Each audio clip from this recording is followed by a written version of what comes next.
Doctor Archuna Ramanathan. இதற்கு அப்பாலும் அர்ச்சுனா என்ன செய்தார் என்று அறிவில்லாமல் கேட்கும் அறிவில்லாதவர்களுக்கு இப்பதிவு. எங்கள் மக்களுக்காக அர்ச்சுனா இராமநாதன் வரும் வரை தமிழ் தேசிய கூட்டமைப்பும் வெள்ளை வேட்டி அரசியல் செய்யும் அரசியல்வாதிகளும் டக்ளஸ் எமக்காக என்ன பேசினார்கள்? அதில் ஜீவனோபாய சாராய கடை அனுமதி சி.வி. விக்னேஸ்வரன் ஐயா உட்பட பண்ணையார் சாராய கடைகளின் உரிமையாளரான பார் ஸ்ரீதரனும் இறந்த பின்பும் அரச பங்களாவில் வாழ்ந்த சம்பந்தன் ஐயாவும் பெருமதிப்பிற்குரிய சுமந்திரன் குடுசெல்வம் அடைக்கலநாதன் இன்னும் அதனுடன் சேர்ந்தவர்கள் இத்தனை பேரும் தமிழ் மக்களை சிங்கள அரசிடம் தமிழர்களை விற்று பிழைத்தது மட்டும்தான். இவர்கள் எமக்காக என்ன செய்தார்கள்? வெள்ளை வேட்டி அரசியல்வாதிகள் பாராளுமன்றத்தில் உள்ளே இருந்து கொண்டு என்ன நடக்கிறது என்பதே மக்களுக்கு தெரிவிக்காமல் சிங்கள அரசியல்வாதிகளோடு சேர்ந்து திரைமறைவு அரசியல் செய்து விற்றார்கள் தமிழ் மக்களை. இது அனைத்தையும் உடைத்து எறிந்தான் எங்கள் அர்ச்சுனா இராமநாதன் என்னும் ஒரு தனி மனிதன். இப்படிதான் அரசியல், இதுதான் நடக்கிறது. பாராளுமன்றம் என்றால் என்ன? அங்கு என்ன கதைக்கலாம், எப்படி கதைக்கலாம் என்பதை மக்களிடையோ கொண்டு சேர்த்தான் இவன் பாராளுமன்ற வருகையால். அதுவரை பாராளுமன்ற அரசியல் விடயங்களே தெரியாமல் இருந்த மக்களுக்கு உண்மைகள் தெரிய வந்தன. தமிழனுக்கு இழைக்கப்படும் அநீதிகளை மக்கள் உணர ஆரம்பித்தனர். தமிழர் பிரதேசம் எங்கும் வெள்ளை வேட்டி அரசியல்வாதிகள் எப்படி தமிழரை விற்றார்கள் என அர்ச்சுனாவின் வருகையால் தான் நாம் உணர்ந்தோம் என்பது மறுக்க முடியாத உண்மை. இதைவிட இலங்கை முழுவதும் புரையுடிப்போன மருத்துவ மாபியாக்களை உடைத்தது அர்ச்சுனாவால். ஒரு நாடாளுமன்ற உறுப்பினரின் கொடுப்பனவு 3 லட்சம் ரூபாய். ஒவ்வொரு நாள் பாராளுமன்ற அமர்வு வருகை தொகை என்பது அர்ச்சுனா கூறிய பின்பே இலங்கை மக்களுக்கே தெரியும். வாகன பிரயாண செலவுகள், அரச பங்களாக்கள் செலவுகள் அனைத்தும் பாராளுமன்ற உறுப்பினர் சலுகைகளாக வரும் என தெளிவுபடுத்தியதும் அர்ச்சுனாவால். மருத்துவ மாபியாக்கள் பிரச்சனையே பெரிய ஊழல் என்கின்ற பிரச்சனையே மகிந்த கோஷ்டி தோற்க காரணமாகியது. இதனை மக்களிடையே கொண்டு சேர்த்தும் அர்ச்சுனாவால். யூரியூப் ஊடகங்கள் நடத்துபவர்கள் யூரியூப் மூலம் ஏழை மக்களுக்கு வீடு கட்டி கொடுக்கிறோம், சைக்கிள் வாங்கி கொடுக்கிறோம் என பல பொய்களை சொல்லி புலம்பெயர் தமிழ் மக்களிடம் பணத்தை புடுங்கி இங்கே சுகபோகம் வாழ்ந்த தொண்டர்களின் ஊழல்கள் அம்பலமானது அர்ஜுனாவால். யூரியூப் வட்டக்கட்சி விபச்சாரம் அடங்கியது அர்ச்சுனாவால். போலீஸ் இராணுவ அராஜகம் அடங்கியது அர்ச்சுனாவால். நாடாளுமன்ற 1 கோடி ஒதுக்கீடு யாருக்கு தெரியும்?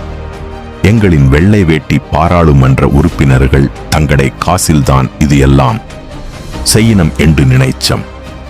அதனை வெளிக்கொண்டு வந்தது அர்ச்சுனாவால்.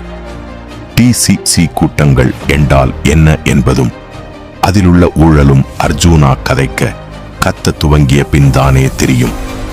அர்ச்சுனா கத்துவான், கேள்வி கேட்பான் என பயந்து போய் இன்று அனைத்து நிர்வாகமும் நடுங்க தொடங்குவது அர்ச்சுனாவால். ஐக்கிய நாடுகள் சபையில் தமிழர்கள் பெயரால் கதைப்பவர்களுக்கு பல லட்சம் டாலர்களை ஐக்கிய நாடுகள் சபை கொடுப்பது எத்தனை பேருக்கு தெரியும்? ஐக்கிய நாடுகள் சபையில் கீழ் அறைக்கும் மேல் அறைக்கும் வித்தியாசத்தை காட்டி வெள்ளை வேட்டிகள் கீழ் அறையில் போயிருந்து கதைத்துவிட்டு படங்களை எடுத்து எமது மக்களை ஏமாற்றி இருக்கிறார்கள். வெள்ளை வேட்டி என்பது தெரிய வந்ததும் அர்ச்சுனாவால். ஐக்கிய நாடுகள் சபையிடம் நேரடியாக போய் தனது தந்தை காணாமல் ஆக்கப்பட்டதன் நேரடி சாட்சியாக ஐக்கிய நாடுகள் சபையிடம் முறைப்பாட்டையும் கொடுத்து இப்படி நேரடியாக செய்யலாம் என தெரிந்து கொண்டதும் அர்ச்சுனாவால். ஒரு வரவு செலவு திட்டத்தை அர்ஜுனா போல் பகுப்பாய்வு செய்ய வேண்டாம். வரவு செலவு என்றால் என்ன என்றாவது தெரியுமா? இதை தெளிவுபடுத்தியதும் நாம் இன்று புரிந்து கொண்டுள்ளதும் அர்ச்சுனாவால். செம்மணி புதைக்குழி விவகாரத்தை சர்வதேச மையப்படுத்தியது அர்ச்சுனாவால். ஒரு அரசாங்கத்தை எதிர்க்கட்சி கதிரையில் இதுவரை பொம்மையாக இருந்த வெள்ளை வேட்டிகள் போல் இருந்து கொண்டு அவர்களை தைரியமாக விமர்சிக்கலாம் என்பதை புரிய வைத்ததும் அர்ச்சுனாவால். இதுவரை நாங்கள் பார்த்த அரசியல் பாதை வேறு. இது அனைத்தையும் தாண்டிய உண்மையான அரசியல் பாதை அது அர்ச்சுனாவின் பாதையில். சிங்கள தலைவர்களை, சிங்கள மக்களே, இன்று இப்படி ஒரு பாராளுமன்ற உறுப்பினரா என திரும்பி பார்க்க வைத்தவர் அர்ச்சுனா. தனியாகவே எதையும் செய்யக்கூடிய, கதைக்கக்கூடிய ஆற்றல் உள்ளவர்.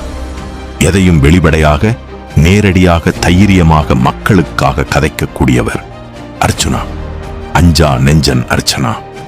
எந்த திருட்டும் செய்யாதவர் அர்ச்சுனா. இலங்கை தமிழ் அரசியல் வரலாற்றில் மிகச்சிறந்த அறிவாளி அர்ச்சுனா. எல்லாவற்றுக்கும் மேலாக தனது பதவி பறிபோகிறது என்ற நிலையிலும் தான் படித்து பெற்ற கனவு தொழிலை இழந்தார். எந்த நாதாரி என்ற காலையும் கூட்டமைப்பினர் போன்று பிடிக்கவில்லை. ஒட்டுண்ணி போன்று ஒட்டுக்குழுவுடன் சேரவில்லை. என் நிலை வரினும் தன்னிலை மாறா தனிப்பெரும் தலைவன் அர்ச்சுனா. அர்ச்சுனாவுக்கு இவ்வளவு அநியாயங்களையும் செய்தது இலங்கையில் பல லட்சங்களை மோசடி செய்த சத்தியமூர்த்தி போன்ற கோல்மி பிளடி சேர்மார்தான். சிகிச்சைக்கு வந்தவர்களிடம் பாலியல் லட்சம் பெற்றவர்கள், இறந்த குழந்தையின் உடலை பெற 8 லட்சம் பேரம் பேசியவர்களும், வைத்தியசாலைக்கு வந்த பணத்தை திருடி தனிப்பட்ட மருத்துவமனை கட்டி அதற்கு தேவையான உபகரணங்கள், மருந்துகள் என பலவற்றை திருடி கோடிகளை குவித்த வைத்திய பெருந்தகைகளை தனிமனிதனாக உயிர் அச்சுறுத்தல் மத்தியில் உடைத்தெறிந்த தனிமனிதன் டாக்டர் அர்ச்சுனா நினைத்திருந்தால் கோடிகளையும் பெரிய பங்களாக்களையும் ஆடம்பரமான வாகனங்களையும் வாங்கி கொண்டு சேர்மார்களாக வலம் வந்திருக்கலாம். ஆனால் செய்யவில்லை. எதிர்க்கட்சியாக இருந்து கொண்டும் பழைய வெள்ளை வேட்டி அரசியல்வாதிகள் போல் அரச நிதியிலும் ஊழல் பணத்தாலும் ஆடம்பர வாழ்க்கையை வாழ்ந்து இருக்கலாம். படித்த கனவு தொழிலையும் சுகபோக வாழ்க்கையையும் தூக்கி எறிந்தவன் எமது மக்களுக்காக நிற்கிறான். அதனால்தான் அர்ச்சுனா மாமனிதன். இதனை மக்கள் ஆகிய நாங்கள் உணர்ந்து கொள்ள வேண்டும். நாங்கள் இழந்தது ஏராளம். இதில் எமக்காக இறுதியாக நிற்கும் அர்ச்சுனாவையும் இழந்துவிடக்கூடாது. தனி மனிதனாக நின்று அரசியலில் சாதிப்பவனுடன் நாங்கள் அனைவரும் ஒன்று சேர்ந்து அர்ச்சுனா கைகளை பலப்படுத்துவோம்.